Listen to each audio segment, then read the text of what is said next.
రామ రామ ననకే ఓ మనస భజ చేసే విధము చేయండి జనిలార మీరంతా నిజము కొడుకొని మోక్షమందండి ఇది వీధిలంట రాముడు ఎత్తుతున్నాడు రామం భజన చేసే విధము చేయండి జనిలార మీరంతా నిజము కొడుకొని మోక్షమందండి భజన చేసే విధము చేయండి జనిలార మీరంతా నిజము కొడుకొని మోక్షమందండి కూర్చోడు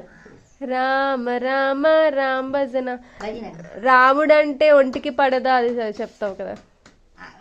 నారాయణ అనలేవా నారాయణ అంటే నాలుగు చేజ అంగుటికి సుమా ఒంటికి పడదా నలుడా నారాయణ అనలేవా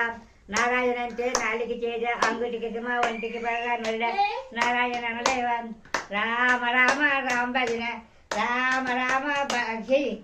కూర్చోండి కూర్చోండి కూర్చోండి కూర్చోండి కూర్చోండి కూర్చోండి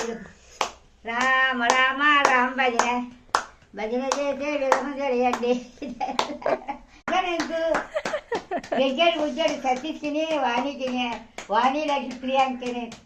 బలలోడు పుట్టాడు శాంతవంతుడికి మరి ఆగోతురా రామ రామ్ సీతారాం రామ్ రామ్ సీతారాం రామ్ రామ్ సీతారాం రామ్ రామ్ సీతారాం రామ్ రామ్ సీతారాం రామ్ రామ్ సీతారాం రామ్ రామ్ సీతారాం గోవింద కొడుకొని మోటం అందండి భజన చేసే విధము తెలియండి జనిలార మీరంతా నిజము కొడుకొని మోటం అందండి నారాయణ నరేవా నరుడా నారాయణ నరేవా నారాయణ అంటే నాలుగు చేయల అంగుడికి ఒంటికి పడలే పడదండి